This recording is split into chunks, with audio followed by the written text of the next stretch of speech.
아버지 편집 잘하세요. 안녕하세요.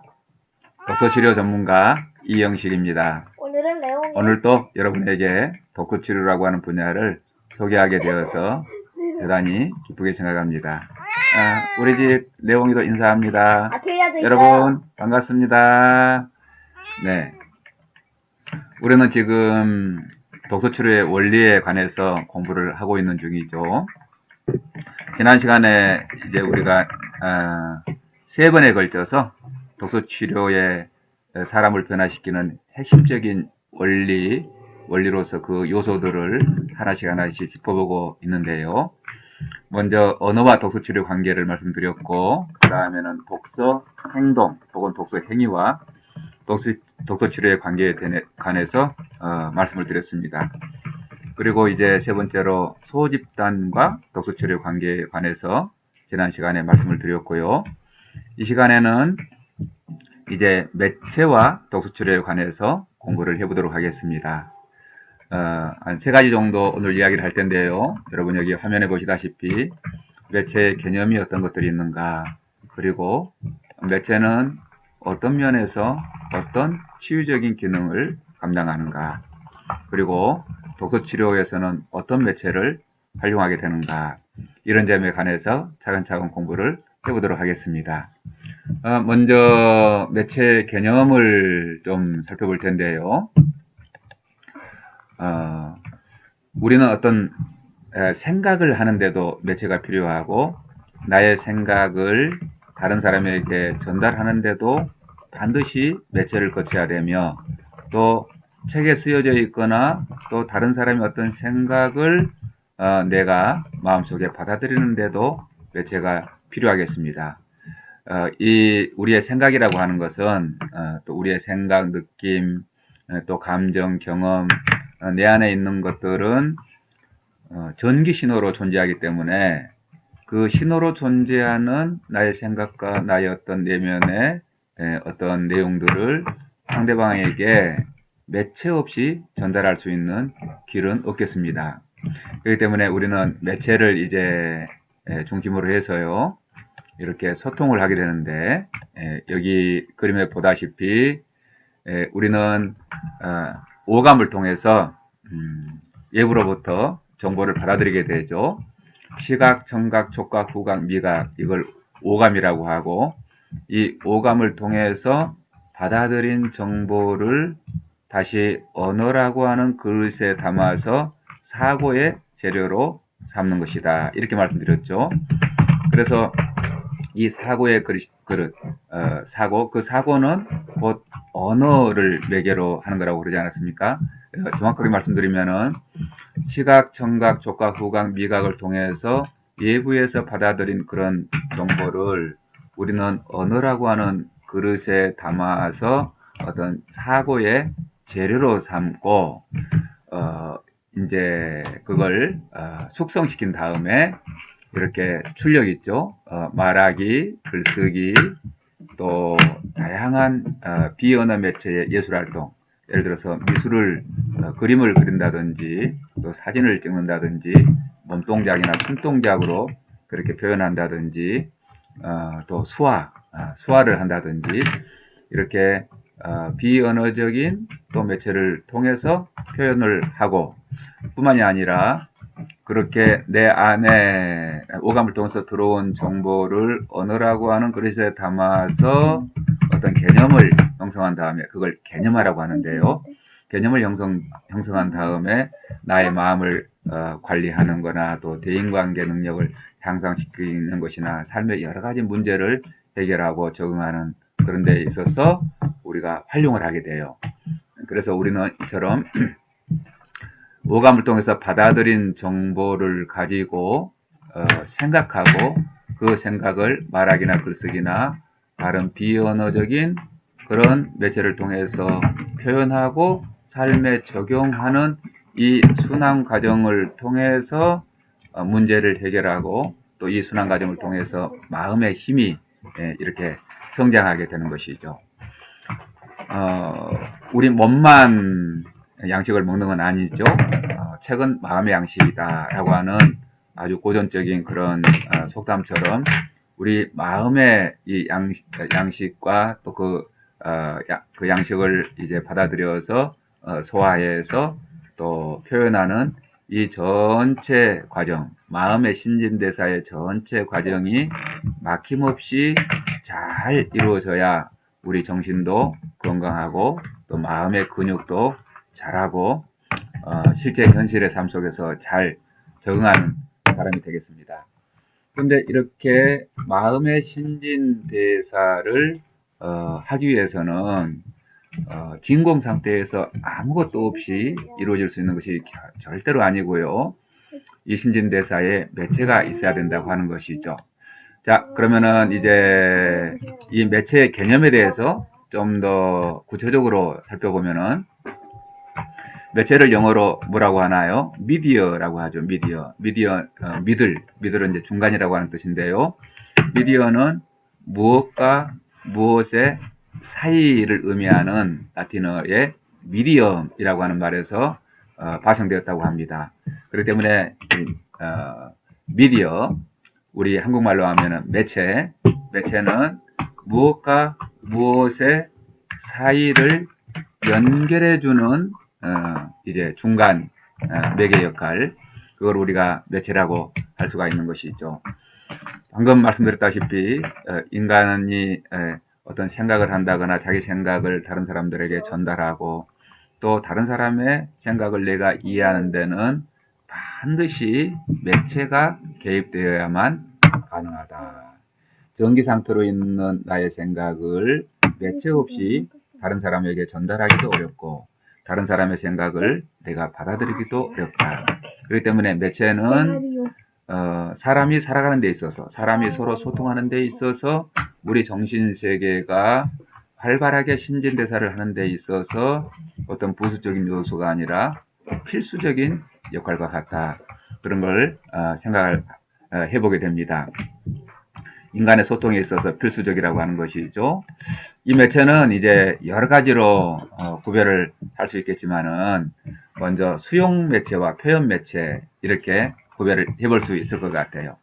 수용 매체라고 하는 것은 정보를 받아들이는 그런 매체가 되겠습니다. 우선 몸에 붙어 있는 그런 매체부터 시작해서 도구 매체까지 다양한 매체가 있고요. 또 표현 매체는 내 안에 있는 생각을 밖으로 표출하고 다른 사람에게 전달하기 위한 그런 매체가 되겠습니다. 수용 매체의 대표적인 것은 무엇이겠습니까?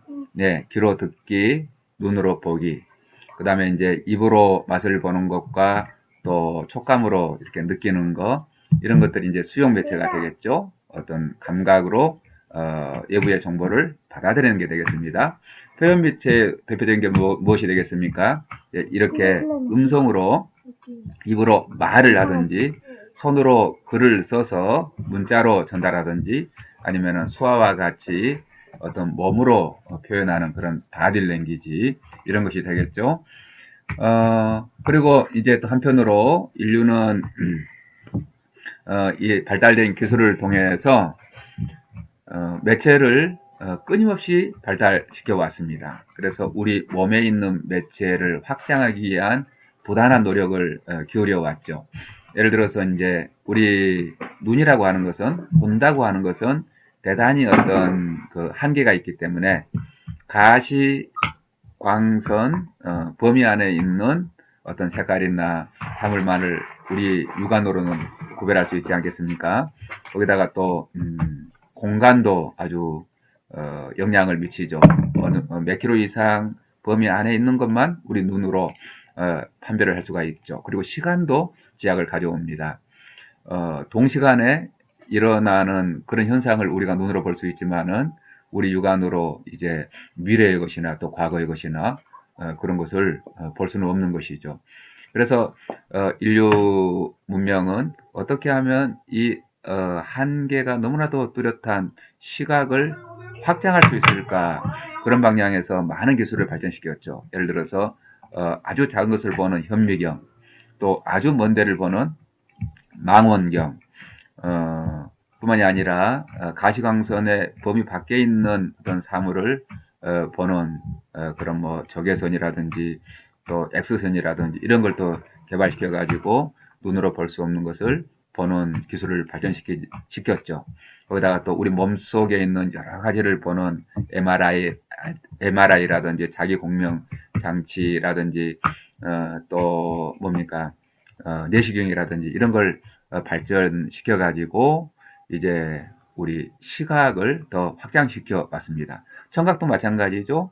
청각도 시간과 공간에 아주 심각한 제약을 받습니다. 그래서 이걸 극복하기 위해서 우리는 전화기를 또 발명하게 되고 또 청진기라든지 또 보청기라든지 그런 여러 가지 매체를 개발하게 되고요. 또 음성 사서함 이렇게 해서 시간 차이를 극복하는 그런 기술도 발전을 시켰죠. 이처럼 인류는 이제 우리 몸에 있는 의사소통의 그런 매체를 도구를 통해서 그 한계를 극복해오는 그런 방향으로 발전시켰는데 책도 그 중에 하나라는 것입니다. 그렇죠? 우리 이제 언어는 기본적으로 구두 언어가 기본이 되지 않겠습니까? 듣고 말하기가 이제 기본이 되는 것인데요. 이 듣고 말하기는 같은 시간, 같은 장소, 발화의 주체와 또 그것을 듣는 수화자가 이제 같은 공간에 같은 시간에 있을 것을 전제로 해서 이루어지는 그런 의사소통이겠습니다. 그런데 그게 어떤 매체의 다른 매체의 도움을 받지 않으면은 공기 중에 사라져버리기 때문에 어떻게 하면은 이 시간과 공간을 극복할 수 있을까 그렇게 생각을 하다가 보완해내는 것이 문자라고 하는 거잖아요. 문자는 본래 이 구두 언어를 사회적인 프로토콜, 문자라고 하는 통신 규약에 담아서 처음에는 뭐 점토 같은데, 뭐 금속 같은데, 뭐 거북 등에 이런 게 기록하다가 파피루스라고 하는 종이가 개발되면서 종이에 쓰고 또 양표지에 쓰고 이제 뭐 우리나라처럼 한지가 개발되니까 그 한지에다 책을 쓰고 이렇게 부단히 발달돼서 이 책이라고 하는 형태가 만들어지게 된 것입니다. 책은 이제 이런 구두 언어가 지닌 그런 공간의 제약, 시간의 제약을 극복하는 데 있어서 탁월한 공헌을 하게 된 거죠. 그렇기 때문에 드디어 인류 역사가 문자 형태로 기록되게 되고 그 기록된 내용이 수천 년간 후손에게 전달되면서 지식이 누적될 수 있게 된 것입니다. 그래서 인류 역사가 뭐 수만 년, 수백만 년, 뭐 그 이상도 된다고 하는데요. 인류 역사를 문자가 개발된 이전 기준으로 해서 문자 이전의 시대를 뭐라고 합니까? 선사시대, 역사가 기록되기 이전의 시대 이렇게 부르고 문자가 개발된 이후의 시대를 역사시대 이렇게 부르는 것도 이런 까닭이라고 하겠습니다.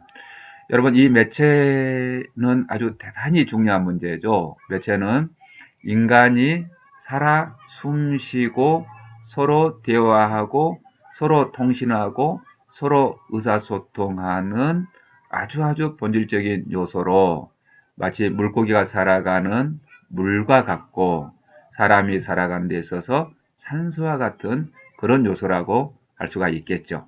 자, 그래서 매체의 개념에 대해서 살펴보았고요. 두 번째로 매체의 치유 기능에 관해서 같이 생각을 해보도록 하겠습니다. 독서 치료는 이제 3요소가 있다고 말씀드렸는데요. 도움을 필요로 하는 사람과 또 그 사람을 돕는 조력자 혹은 촉진자 혹은 상담자와 그리고 이 둘 사이에 매체가 있는 거예요. 독서 행위라고 하는 행위에 따른 그 매체가 있죠. 독서 매체가 있죠.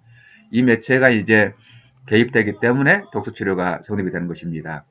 사실은 독서 치료에 있어서 이 읽기 매체, 책이라고 하는 읽기 매체를 만약에 제외한다면은 다른 상담과 별 차별이 없어질 것입니다. 그런데 이제 후천적인 언어로서 읽기와 쓰기, 읽기를 하려면은 읽기 매체가 있어야 되잖아요. 책이라든지 영상이라든지 다른 여러 가지 그런 읽기 매체가 개입되기 때문에 독서치료가 이제 성립이 되게 되는데, 그런 독서치료의 매체에는 어떤 치료의 기능이 있을까? 여기에 대해서 제가 오랫동안 탐구하고 정리를 하고 있는데요. 중요한 것 몇 가지를 여러분과 한번 생각해 보겠습니다. 먼저 이렇게 7가지 정도를 제가 여기다 썼는데요.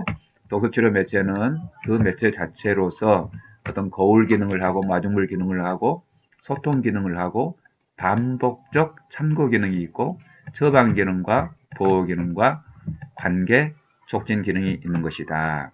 이 7가지를 제시를 했는데요. 차근차근 하나 살펴보겠습니다. 먼저 거울 기능인데요. 거울 기능.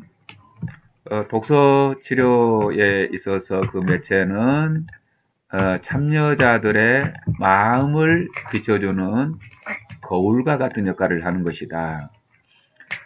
사람은 이제 책이라고 하는 매체가 없다면은 자기 스스로 자기 마음을 성찰하거나 혹은 다른 사람의 반응을 통해서 자기 마음을 알아가는 수밖에 없겠죠.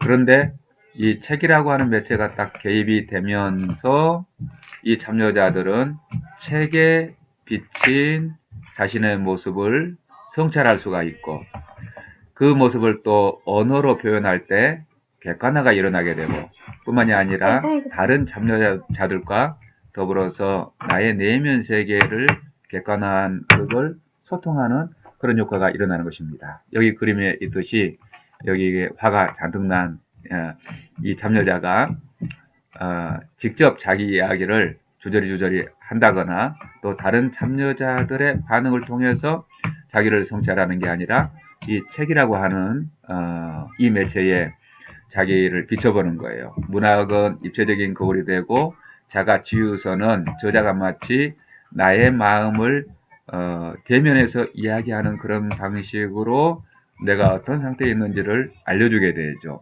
그랬을 때 그 책을 읽는 사람이 이 책을 읽고 나는 이런 걸 깨달았어요 라든지, 혹은 무의식 중에 그 책 속에 있는 어떤 등장인물에게 강렬하게 감정적으로 반응을 하게 되는 경우가 있잖아요. 그 등장인물을 아주 극도로 미워한다든지 극도로 또 좋아하게 된다든지 뭔가 불편함을 느낀다든지, 이렇게 우리가 책을 읽게 되면은 그 책에 반드시 나의 마음이, 나의 경험과 나의 기억과 나의 무의식과 나의 감정과 나의 욕구와 나의 어떤 꿈, 이런 것들이 반영이 되고 그 반영된 것을 이야기하게 됩니다. 그러면은 여기 다른 참여자 있잖아요. 다른 참여자는 직접적으로 그 사람에게 그 사람의 상태를 들어서 이해하는 게 아니라 이 책에 반응하는 것을 보고 이해할 수 있다는 거죠. 그렇기 때문에 간접적인 이해가 되겠습니다. 어떤 사람이 이 거울을 보는데 다른 사람은 이 거울에 비친 그 사람의 모습을 보게 되는 것과 같죠. 문제에 이제 직면한 사람들의 가장 큰 특징이 그 문제에 함몰돼 버리는 거, 감정의 홍수 상태에 빠지고 얽히고 설킨 그런 문제, 또 그 문제에 자기가 당사자이기 때문에 더 이걸 객관적으로 보기가 어려운 게 이제 더 큰 문제를 이야기하는데요. 이처럼 대부분의 상담들은 이 내담자가 지닌 문제를 객관화시키는데 초점을 1차적으로 맞추게 됩니다. 그런데 이 매체가 개입될 때, 다시 말해서 책이 개입될 때 이런 객관화 작업이 아주 효과적으로 일어날 수가 있다. 그래서 여기 매체에 이런 기능을 제가 이름을 붙이기를 거울 독서라고 하는 이름을 붙였습니다. 그렇기 때문에 여러분, 독서치료 이 장면에서는 책 자체가 텍스트가 아닌 것을 반드시 기억할 필요가 있습니다. 이게 바로 이제 교육적인 상황이나 어떤 다른 상황에서 책을 사용하는 맥락과 다르다고 할 수가 있겠는데요. 독서 치료에 있어서 진짜 텍스트는 책 자체라기보다도 여기 참여한 사람 각자가 다 이 텍스트가 되죠. 다시 말해서 나를 이해하고 다른 사람을 이해하고 어떤 우리 삶의 현장을 이해하기 위해서 여기 모인 것이지 책 자체를 공부해서 뭐 시험을 쳐서 좋은 성적을 내 가지고 무엇을 하겠다 그런 목적으로 모인 것이 아니지 않겠습니까? 그래서 이 책에 대한 그 태도가 도서출에는 훨씬 융통성이 있고 또 다양하다고 할 수 있겠습니다. 한번 예를 들어 보겠습니다. 우리가 다 같이 이제 어린 왕자를 읽었다고 치겠습니다. 그러면은 이렇게 이제 촉진자가 발문을 했다고 쳐봐봐요. 어린 왕자를 읽고 나서 여러분 이 작품 속에서 가장 인상 깊은 사람이 누군가요? 이렇게 물었을 때 어떤 사람은 비행기를 몰고 이제 사막에 불시착한 그 화자인 비행사라고 하는 사람, 또 어린 왕자의 별에 있는 장미라고 하는 사람, 어린 왕자라고 하는 사람, 또 어린 왕자와 여우 대화를 열심히 해서 어린 왕자의 궁금증을 다 풀어준 여우라고 하는 사람, 이렇게 다양한 반응이 있겠죠. 그런데 누군가가 이렇게 반응을 하는 거예요. 저는 사막에 있는 그 독사가 제일 인상이 깊어요. 그러면 독사는 이제 그 어린 왕자 작품의 전체 그 내용을 봤을 때 그다지 비중이 있는 그런 인물은 아니잖아요. 그럼에도 불구하고 교육적인 상황에서는 어떤 비중이 있는 그런 인물에 초점을 맞추고 그 인물을 분석하고 그 인물의 역할이라든지 어떻게 주제를 이제 그 인물들을 통해서 드러나나 여기에 초점을 맞추도록 하겠지만 독서치료는 그게 목적이 아니라는 거예요. 다시 말해서 작품 자체를 이해하는 게 목적이 아니기 때문에 독사에게 이제 인상이 깊다고 말한 그 사람의 경험을 더 이렇게 소중하게 드러낼 필요가 있는 것이죠. 추가 질문을 해주면 돼요. 아무개 씨는 이 인물들 가운데 사막에 그 나타났던 그 독사가 인상이 깊으시네요. 그리고 추가 발문. 그 뱀을 볼 때 어떤 기억이나 어떤 느낌이 드시나요? 이렇게 추가 발문을 하는 거죠. 그러면 그 사람이 이렇게 대답을 했다고 쳐봐봐요. 이 독사를 볼 때 학교에 어떤 선생님 얼굴이 떠올라요. 그러면 또 어떻게 해요? 그 선생님 얼굴하고 이 독사의 인상이 이렇게 연결이 되는군요. 혹시 어떤 경험 때문에 그런지 더 설명해 줄 수 있을까요? 이렇게 자꾸 이 문학 텍스트에 있는 어떤 인물이 그 사람의 거울이 되어서 더 많은 이야기를 해볼 수 있도록 추가 발문을 하는 것입니다.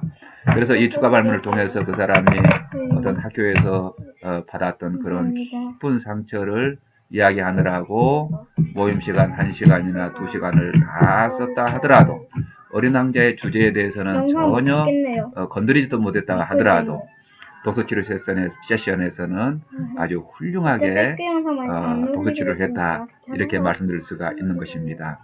그것은 다시 말씀드리지만은 독서치료에서는 책 자체를 공부하는 게 목적이 아니라 그 책을 거울 삼아서 여기 참여한 사람들의 상처를 객관화시키고 또 깊은 내면의 욕구를 드러내고 또 긍정적인 에너지를 객관화시킴으로 말미암아서 성장과 치유가 일어나도록 돕는 활동이기 때문에 그렇다 하는 것을 기억해 주시면 좋겠습니다. 자, 거울 기능에 대해서 말씀드렸고요.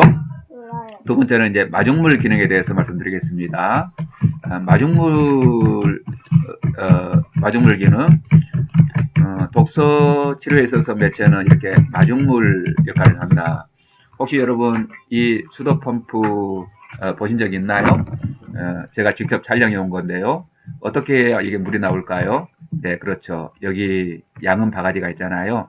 이 바가지에다가 물을 한 바가지 퍼서 요 위에다가 붓고 이 자쿠지를 열심히 하면은 이 공기 압축이 바람이 새지 않고 저 땅 속에 있는 깊은 그 우물에서 물이 콸콸콸 쏟아져 나오게 됩니다. 매체는 마치 이 마중물과 같다. 저는 그렇게 생각합니다. 그래서 제가 만들어낸 독서의 개념이 마중물 독서라고 제가 개념을 만들었는데요. 탱글탱글 해본다. 이 마중물, 우리가 이제 시 한 편이라도 나의 어떤 무의식을 건드리고 나의 어떤 과거의 상처를 반영하는 그런 적절한 시가 들어갔을 때 내 내면에 있는 이야기들이 물꼬가 이렇게 터져서 언어의 옷을 입고 이제 객관화되게 되죠. 실제로 이제 우리가 활동을 해보면은 그림책 짧은 거 하나 읽어놓고도 2시간씩 이렇게 이야기할 수 있는 것을 경험하게 되는데요. 마중물이 너무 지나치게 많은 것은 저는 낭비라고 생각하고, 마중물이 너무 지나치게 또 적으면은 나오질 않죠. 그래서 적절한 수준의 그런 마중물을 볼 수가 있어야 되는데, 지나친 마중물에 대해서 제가 늘 경고하는 말이 있습니다. 사람이 책을 섬기는 것이 아니라 책이 사람을 섬기게 해야 된다. 다시 말해서 책은 좋은 것이지만 책 속에 빠져 죽게 해서는 안 된다 하는 걸 제가 늘 말씀드리죠. 그래서 또 아울러서 제가 독자의 권리 이런 것도 알려줘요.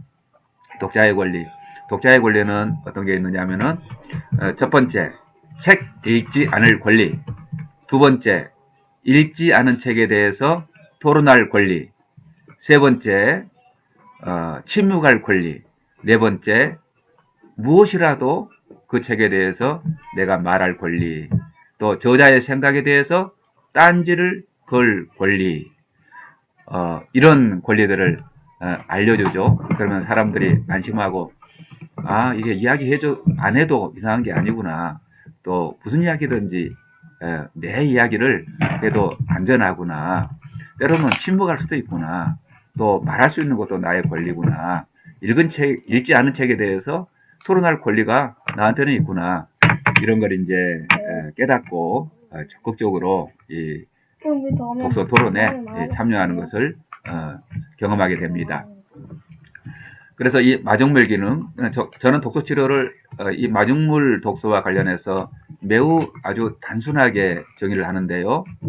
그게 시든지 소설이든지 자가치유서든지 영화든지 어떤 그 콘텐츠든지 상관없이 이 모임을 위해서 이 모임에 참여한 사람들의 어떤 삶을 반영해주는 적절한 분량의 마중물을 붓고 많이 이야기를 시키는 것이 독서치료다. 저는 이렇게 규정을 하고 있거든요. 이렇게 이제 규정을 하고 있기 때문에 독서치료가 훨씬 더 신나고 역동적이고 재미있고 또 가고 싶은 그런 모임이 되는 걸 알 수가 있습니다. 그 다음에 이제 세 번째 기능으로 소통 기능에 대해서 생각해 보겠는데요. 매체는 무엇과 무엇 사이를 뜻하는 미디엄에서 나왔다고 그러지 않았습니까? 그렇기 때문에 매체가 있다고 하는 것은 소통을 이제 가능하게 하는 거예요.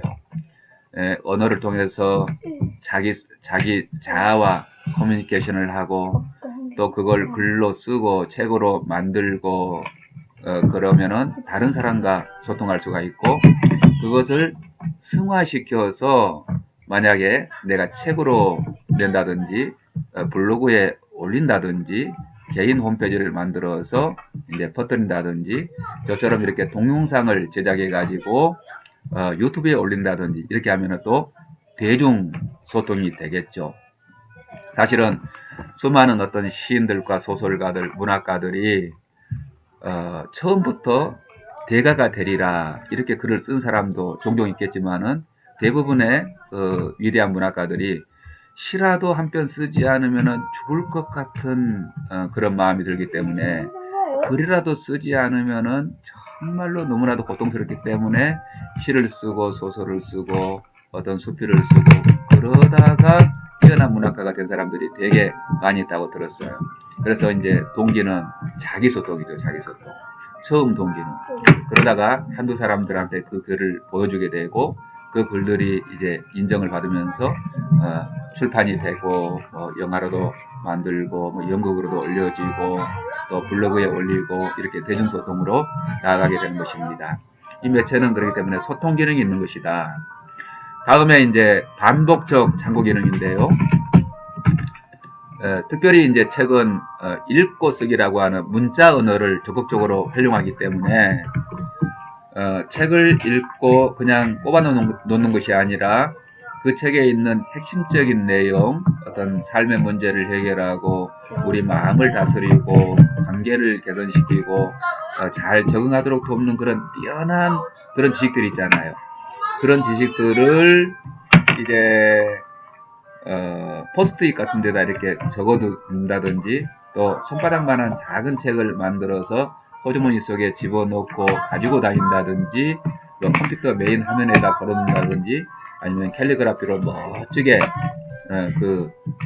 글을 써가지고 액자에 걸어놓는다든지 이렇게 문자로 새겨서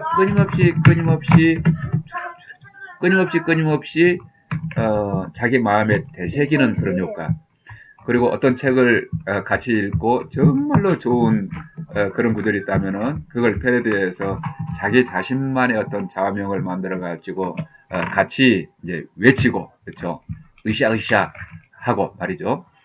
이렇게 반복 참고할 수 있는 뛰어난 그런 매체가 읽고 쓰기, 다시 말해서 문자 언어가 되겠습니다. 과거 우리 선비들께서도 자기 일생에 평생 교훈으로 삼을 만한 그런 글귀를 자기가 붓글씨로 멋지게 써서 이제 벽에 걸고 평생 동안 각인하지 않았겠습니까? 그런 게 이제 어떤 좌우명 이런 형태로도 글로 쓰여지겠고요. 또 뭐 가훈, 여러분 회사에 가시면은 사훈, 학교에 다닐 때 교훈 이런 게 있지 않았겠습니까? 이런 각인의 효과가 이제 반복적 참고 기능을 통해서 가능하다는 것입니다. 저에게도 이제 한 10여 권의 책이 어떤 평생 읽는 그런 독서 목록에 올라 있습니다. 평생 독서. 그렇죠? 어떤 책은 이제 한 번 읽고 이런 책이구나 좋은 정보네 하고 이제 꼽아 놓을 수도 있지만은 제가 한 10여 권의 책은 이런 책은 평생 읽고 내가 실천해야만 되는 그런 책이구나.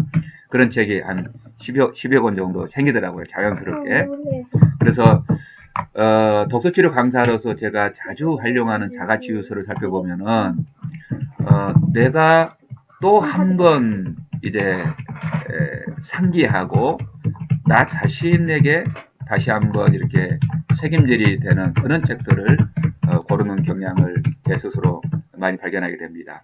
그런 책 중에 이제 말을 듣지 않는 남자, 지도를 읽지 못하는 여자 이런 책도 있는데요. 이 책은 제가 평생 동안 그 책에 있는 내용을 우리 아내하고 더불어서 결혼 생활을 하면서 실천해야 되겠다 그렇게 각오를 했기 때문에 또 다른 사람들한테 추천하고 새로운 독서 모임이 생길 때마다 꼭 추천해가지고 다시 한번 읽어보고 토론하고 내 마음속에 각인하는 그런 책입니다. 또 다른 한 권을 추천해보라고 하면은 스티븐 코비의 성공하는 사람들의 7가지 습관, 한 20년 전에 제가 읽었던 책인 것 같아요. 그 책을 마음속에 계속 새기고 그 7가지 어떤 실천 목록을 만들어서 계속해서 이제 각인하는 그런 책이 되겠습니다. 또 최성희 박사의 행복 수업 그 책에 있는 그 부부간에 어떻게 하면은 관계를 더 발전시켜 나가는지 그런 좋은 아이디어를 주는데요. 그런 책도 평생에서 반복해서 보는 책이 되겠습니다. 제가 그림책을 많이 활용하는데 그림책에도 그런 게 생기더라고요. 그 중에 이제 나 자신의 그림책, My First Picture Book 이런 게 생겼는데요. 뛰어난 메뚜기 그 책이 그렇게 제 마음에 들더라고요. 그 메뚜기가 이제 절대절명의 위기 순간에 닥쳐가지고 자기에게 있는 뒷다리 2개로 이제 살아남고요. 날개 4장으로 파닥파닥 날아가지고 위기를 모면한 그런 내용인데 그래. 저 메뚜기도 뒷다리 2개, 날개 4장으로 자기를 보호하고 또 사막을 건너고 대양을 건너서 이제 낯선 땅에 가서 자기 짝을 만나서 행복하게 사는데 나에게 있는 날개 4장은 뭘까? 나에게 있는 뒷다리 2개는 뭘까? 그런 걸 생각해 보게 되는 그런 책이에요. 그래서 뛰어난 메뚜기 이 그림책도 제가 이제 반복해서 참고하는 그런 책들이 되겠습니다. 아마 독서를 꾸준히 하는 여러분에게도 이런 책들이 있으리라고 생각이 됩니다. 그렇지 않습니까? 어떤 책은 한 번 읽고 만족한 책도 있지만은 어떤 책은 평생을 통해서 살아내야 되는 그런 책도 있는 것이다. 그게 바로 반복적 참고 기능이고 독서 치료가 가장 강력하게 공헌할 수 있는 분야이기도 해요. 그렇죠? 그런 나만의 책이 생기도록 돕는 거죠. 자, 그 다음에는 처방 기능이 있는데요. 처방 기능이라고 하는 것은, 이렇습니다. 적절한 시기에, 다시 말해서 어떤 사람이 꼭 그 시기에 그 책이 필요한 그런 시기 있잖아요. 발달 심리학을 공부해 보면은 사람이 보편적으로 이제 수행하게 되는 발달적 과제와 또 그것을 수행하지 못했을 때 당하게 되는 발달적 위기에 대해서 우리가 알 수가 있는데요. 그 적절한 시기를 알아서 또 적절한 사람에게 적절한 책을 골라서 연결시켜주는 것이죠. 그래서 독서 치료자는 1차적으로 어떤 면에서 책 중매쟁이다 이렇게 말할 수가 있는데요. 적절한 시기에 적절한 사람에게 적절한 책을 연결해서 가장 좋은 것은 문제를 아예 예방하도록 돕는 게 가장 좋고 예방 시기를 놓쳐서 문제가 생겼다면 그것을 치료하도록 촉진하는 활동. 그게 바로 이제 처방 기능이겠는데요. 지금 최근에는 이제 이 도서관에서 이런 처방 목록들을 끊임없이 생산해서 유통하는 그런 서비스를 하고 있는데 참 감사한 일이라고 생각이 됩니다. 이런 목록들이 더 풍부하게 개설이 되고 대한민국에 있는 모든 책방에서 그런 역할을 해줬으면 좋겠어요. 그래서 그 고대의 뭐 테베 도서관이라든지 알렉산드리아 도서관이라든지 뭐 중세 성갈 도서관이라든지 이런 도서관들에는 마음을 치유하는 장소 또 마음의 약상자 이런 표지판이 붙어 있다고 하지 않습니까? 마음을 치유하는 장소로서의 책과 도서관, 마음의 약상자를 보관하는 도서관 이런 개념을 저 옛날 아마도가 몇천 년 전에 우리 조상들도 이미 이해하고 도서관을 그렇게 활용하고 있다고 하는 것이죠. 그런데 어느덧 이 도서관이 이제 학문 중심적으로 책이 분류되면서 이런 사람의 마음을 돌보는 인터페이스라고 하죠. 마음을 돌보는 그런 주제별로 책을 이렇게 배열하는 그런 기능들이 엄청나게 약화가 되는데 최근에 들어서 이 문헌 정보학을 하시는 선생님들이나 또 사선생님들께서 독서치료를 공부하고 이 매체가 책이 처방 기능을 잘 할 수 있도록 주제를 다시 부각시켜주고 또 발굴해주고 그걸 인터넷 공간에서 오프라인에서 연결시켜주는 그런 작업을 하는 것은 대단히 고무적이고 감사한 일이라고 하겠습니다. 이 점에 대해서는 이제 독서치료의 유형에 관해서 설명할 때 정보 제공형 독서치료 혹은 자가치유적 독서치료를 이제 1시간 강의하면서 좀 더 상세한 전략과 원리, 기법들을 여러분에게 강의하려고 합니다. 기대해 주시기 바랍니다. 처방 기능이었고요. 그 다음에 이제 보호 기능입니다. 보호 기능. 보호 기능은 책을 매체로 간접 소통하는 그런 기능이 있다고 하는 것을 말씀드리는데요. 특별히 이제 문학이 그렇습니다. 문학은 이제 비문학은 저자가 독자에게 직접적으로 무언가 주제에 대해서 설명하는 그런 방식을 취하지만 문학 작품은 간접적인 소통, 그 문학 속에 다시 화자가 등장하고 수화자가 등장하고 그 속에 다시 이제 서사적인 공간이 창조가 되고 거기에서 수많은 사건들이 일어나도록 구조화되어 있잖아요. 그래서 이런 문학의 특성을 이제 간접적인 소통 방법이라 그렇게 부르는데요. 이처럼 이제 문학이 간접적인 소통을 가능하게 하기 때문에 이 참여자들이 자기 아주 부끄러운 그런 주제들 또 지금 꺼내놓고 싶지 않은 그런 상처들, 열등감들 여러 가지 마음의 그런 경험들을 책 뒤에 숨어서 이야기할 수 있는 그런 안전한 공간이 열리게 되는 겁니다. 특별히 또 문학은 사실주의 문학도 있지만은 어떤 공간이라든가 또 시간이라든가 그 등장인물이라든가 어떤 사건이라든가 이런 문학에 등장하는 대단히 여러 가지 장치들을 은유와 상징의 그런 수단으로 사용해서 주제를 간접적으로 표현하는 그런 역할을 하지 않습니까? 그래서 문학의 그 은유와 상징 뒤에 숨어서 자기 이야기를 안전하게 표현할 수가 있고 또 듣는 사람도 보호가 됩니다. 우리가 누군가의 말 못할 상처를 지속적으로 들었다면은 내 마음속에 또 뜨거운 감자가 되어서 나도 상처를 입게 되거든요. 그런데 은유와 상징으로 포장해서 이제 수행되는 그런 은유와 상징의 공간 속에서의 이야기는 나도 보호하고 그 이야기를 듣는 사람도 보호해 준다 하는 거죠. 그래서 이 매체에는 보호 기능이 있는 것이다 하는 겁니다.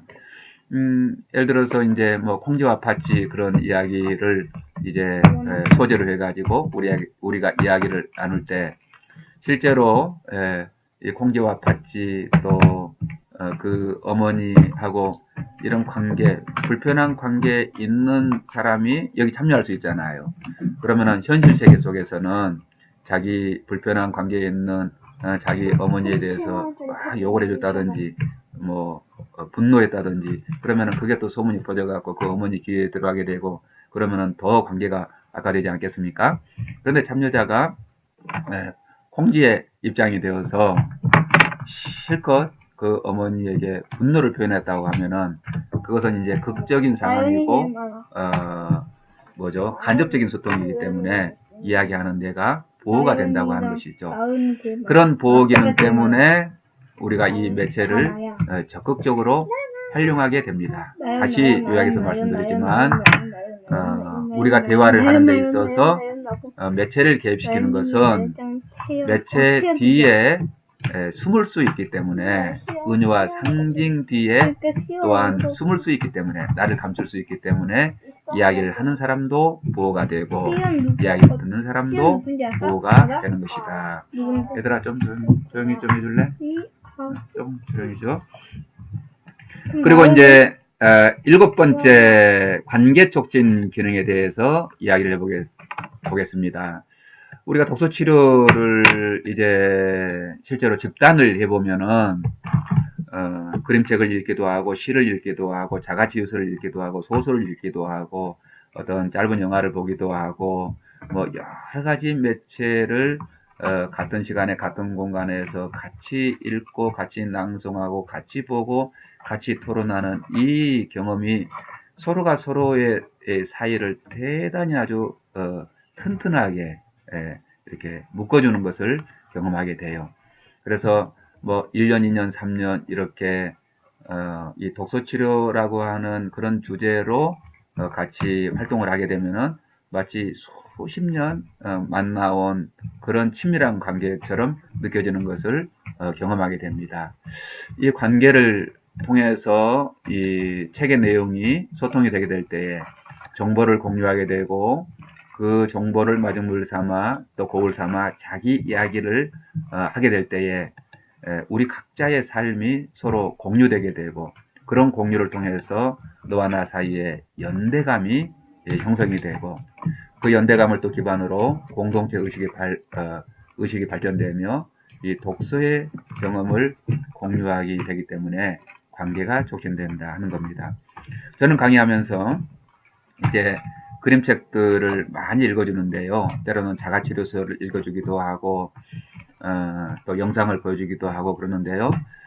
제가 이 읽어주는 그림책이 너무 재미있게 느껴지면은 참 흥미롭게도 읽어주는 사람도 좋아하더라고요.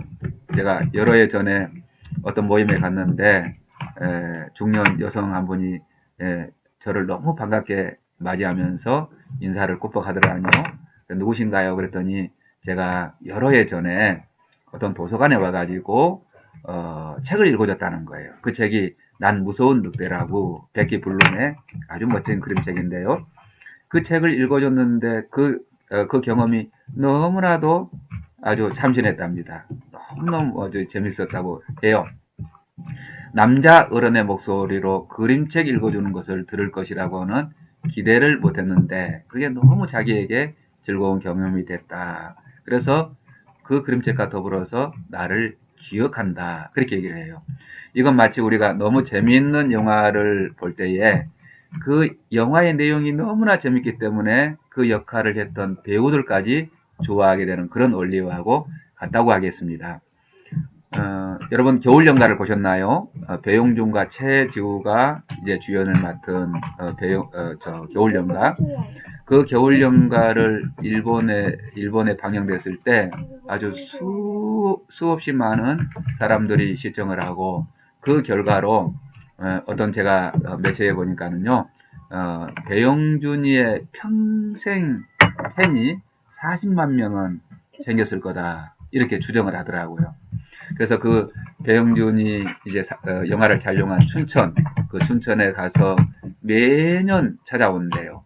제가 춘천에 그 세트장 옆에서 사는 분의 이야기를 직접 들은 적이 있었는데요. 그 배용준이를 사모하는 사람들이 찾아와서 낙엽까지 쓸고 간다는 거예요. 우리 연사마께서 걸어가시는 길이 더러워서야 되겠는가? 그러면서 쓱쓱 쓸고 간다고 해요. 그러면 제가 한번 여쭤보겠습니다. 자연인 배용준이 그렇게도 뛰어나게 매력적이고 잘생겨서 일본의 평생 여성팬이 40만 명이나 생겼을까? 그런 건 아니겠죠. 배용준보다 더 멋지게 생긴 사람도 있지 않겠습니까? 근데 그 사람들이 평생 팬 40만이 생긴 건 아니잖아요. 그러면은 자연인 배용준을 좋아한다기보다도 겨울연가의 그 이야기가 너무너무 가슴에 감동 깊게 다가왔기 때문에 그 드라마를 주연했던 배용준이를 좋아하고 최지우를 좋아하게 되는 거죠. 마찬가지 원리로 우리에게 아이들에게도 책을 읽어줬을 때 그 책이 너무너무 재밌으면요 어떻게 되냐면은 그 책을 읽어주는 그 선생님이나 부모님이나 그 사람까지 좋아하게 되더라 하는 거죠. 또 아이들은 본능적으로 유아기 때부터 엄마, 아빠, 할머니, 할아버지, 양육자들에게 책을 관계의 매체로 활용한대요. 그래서 아이들이 이제 그 시기에 아이들이 엄마 그림책 읽어줘, 네? 아빠 그림책 읽어주세요, 선생님 그림책 읽어주세요 이렇게 다가오는 것은 나를 지금 교육시켜 주세요. 나는 공부하고 싶어요. 책에 대해서 알고 싶어요. 이런 뜻이 아니라 그 책을 매개로 엄마, 아빠, 할머니, 할아버지, 선생님과 좋은 관계를 만들어가고 싶어요. 그런 관계의 욕구의 일환으로서 책을 매개체로 활용한다고 하는 거죠. 독서치료도 마찬가지인 것 같아요. 독서치료도 책 자체를 공부하기 위해서 우리가 모인 게 아니고 책을 거울 삼아서 우리 자신을 객관화시키고 책을 마중물 삼아서 우리 이야기를 해보는 가운데 우리 내면 세계가 건강해지고 객관화되고 소통이 되고 카타르시스가 되고 통찰이 일어나고 이런 걸 일어나도록 하기 위해서 우리가 모인 거기 때문에 이 같이 모인 사람들 간의 이 공동체 의식, 연대감, 정보의 공유, 삶의 이야기의 공유, 독서 경험의 공유, 이 관계 촉진이야말로 너무너무 중요한 요소라고 말씀을 드릴 수가 있겠습니다. 그런데 이 적절한 매체가 들어감으로 말미암아서 이런 관계가 훨씬 강력하게 촉진되게 되는 거죠. 자, 그러면은 이제 관계 촉진까지 말씀드렸고요. 그 다음에 이제 주제가 뭐냐면은 독서치료에서 어떤 매체를 활용하게 되는가, 이 독서치료의 매체에 관해서 말씀을 드릴 건데요. 우선 이 독서치료의 매체를 장르로 나눠볼 때 크게 두 가지로 나누게 돼요. 하나는 자가치유서, 하나는 문학, 이렇게 나누게 되는데요. 이 자가치유서는 또 다시 이제 분류를 해보자면은 내가 영상 찍고 주면 안 돼? 이런 매체, 네? 이런 이제 종류의 책들을 우리가 쓰게 되는 거죠. 진짜요? 첫 번째, 자기 마음을 어떤 다스리는 책 있잖아요. 마음을 다스리는 책. 자기 감정을 관리하고, 자기 열등감을 이제 다스리고, 겉으로 조금만 떼어줄게요. 또 자기 어떤, 바르지 못한 그런 신념들을, 점검하고, 건강한 그런 신념들을 가지는 그런 책들 있지 않습니까? 그런 책들을 우리가 활용하게 되고, 또 관계 증진을 위한 그런 책을 활용하게 되죠. 관계는 어떤 부부 관계라든지 친구 관계라든지 또 직장 동료 관계라든지 군대나 회사의 어떤 상하 관계 이런 거요. 가족 관계 그리고 어떤 적대적인 관계 이 갈등을 풀어가는 데 돕는 책 이런 책들을 우리가 활용하게 되고 또 적응을 돕는 책이 있죠. 이 적응의 문제는 일생 동안 부딪히는 아주 중요한 문제죠. 우리는 태어나자마자 이제 환경에 적응해야 되고 부모에 적응해야 되고 그 가족 환경에 적응해야 되고 또 자라면서 유치원에 적응, 초등학교에 적응, 중학교에 적응, 고등학교에 적응, 또 대학교에 적응, 직장 생활에 적응, 또 배우자한테 적응해야 되고 배우자의 가족들한테 적응해야 되고 뿐만이겠습니까? 이제 중년기에 부딪히는 여러 가지 정체성 문제라든지 또 신체적인 그런 변화, 노년기가 되면은 또 자녀들이 결혼하게 돼요. 그러면은 며느리 사이 또 그의 가족들 또 어떻게 되겠습니까? 직장에 퇴직했을 때 노년기에 삶에 적응하는 문제. 그러는 사이에 또 얼마나 세상이 빨리 변합니까? 안 묻어요? 광속으로 변하는 우리 사회의 어떤 문명에 또 적응하는 문제.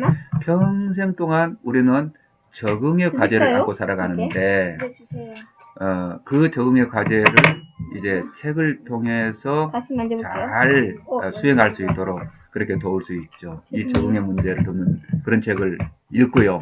또 건강한 생활 습관을 돕는 그런 책을 읽고, 행복과 의미 있는 삶을 돕는 그런 책을 우리가 읽을 수 있는데, 여기서 인문학적인 콘텐츠가 반드시 필요한 것 같아요. 예를 들어서 이제 인문 고전 중에서도 문학의 형태를 띈 문학 인문 고전이 있잖아요. 인문 고전 이런 것도 필요하겠고, 그 다음에 철학 인문 고전이 있겠죠. 철학 인문 고전. 그리고 어떤 종교적 인문 고전 이런 것도 있겠죠. 그리고 우리가 반드시 본받아야 될 어떤 인류의 스승들 있지 않습니까? 그런 스승들의 인류 스승들의 어떤 전기나 자서전 이런 것도 우리가 매체로 쓸 수가 있겠죠.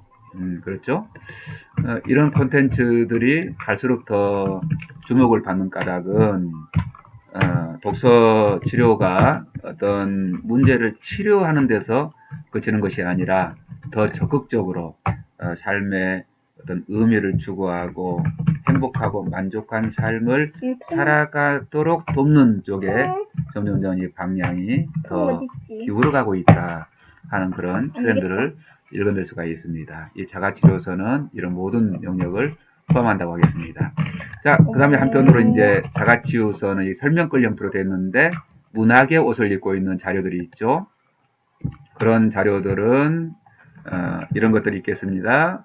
이걸 장르로 나눠보면은 시문학과, 서사문학과, 극문학과, 교설문학 이런 게 있는데요. 시문학은 여러분이 다 중고등학교에서 공부를 하셨죠?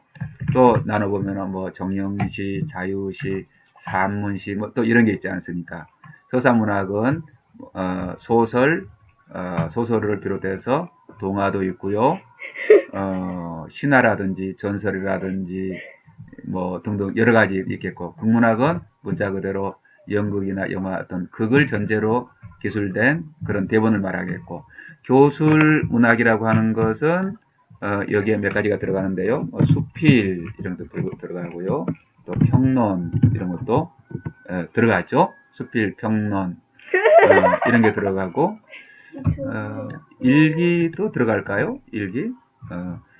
그렇습니다. 이런 걸 이제 교술 문학이라고 합니다. 그런데 문제는 이 모든 것은 시문학이든지 서사문학이든지 극문학이든지 교술문학이든지 이 문학을 분류하는 데 있어서 주제별 분류가 너무 빈약하다고 하는 거예요.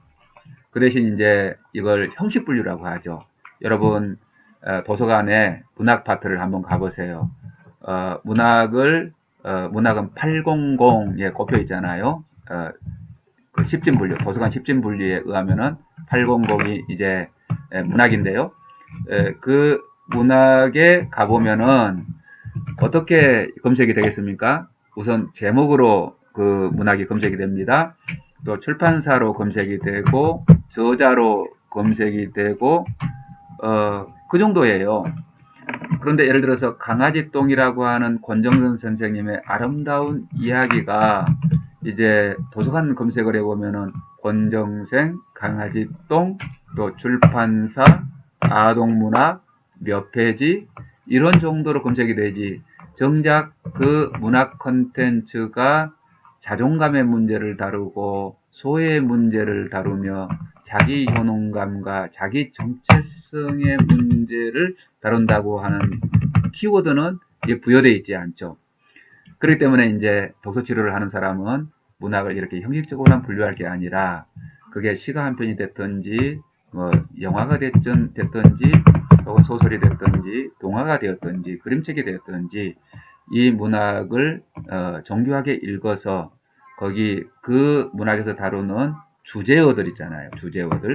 주제어들을 끊임없이 이제 분류해 나갈 때에 어떤 프로그램을 만들 때 쉽게 그 문학을 활용할 수 있는 그런 준비가 되게 되는 것입니다. 이 점에 대해서도 이제 강론으로 가서 문학을 어떻게 해석하고 어떻게 주제를 부여하고 어떻게 발문을 만들고 어떻게 활용하는지 여기에 대해서 강의할 때 좀 더 보다 자세히 다루도록 하겠습니다. 자, 그러면은 우리는 이제 오늘 이 시간에는 독서치료와 매체에 관해서 공부를 했습니다. 매체의 개념에 대해서 말씀을 드렸고요. 매체의 치유 기능에 관해서 말씀을 드렸고 또 독서치료의 매체는 장르로 볼 때 어떤 것들을 어떤 주제로 활용하게 되는가 이런 데 대해서 말씀을 드렸습니다. 우리는 지금 독서치료의 원리 네 번째 요소를 공부했습니다. 네 번째 요소는 매체와 독서치료였죠. 다음 시간에는 독서치료의 원리 이 다섯 번째로 촉진자의 원리에 관해서 설명을 드리겠습니다. 촉진자와 독서치료 이런 주제가 되겠습니다. 여러분 독서치료에 관해서 더 많은 자료를 접하시려면은 구글 검색 엔진에서 이영식의 독서치료 이렇게 검색해 보시면은 제 홈페이지로 어렵지 않게 연결될 수 있겠고 또 한편으로 한국독서치료학회 홈페이지도 참고하시고 학부 과정에서 독서치료를 공부해 보고 싶은 분이 있으시면은 열린사이버대학 한국 열린사이버대학 통합예술치료학과 이제 한번 방문해 보시고요. 또 석사 과정에서 독서치료를 공부해 보고 싶으신 분이 있으시다면은 여러 대학원이 있는데 제가 이제 외래 강사로 출강하고 있는 신라대학교 상담치료대학원 독서치료학과도 있음을 소개해 드립니다. 여러분 다음 시간에 뵙겠습니다. 감사합니다.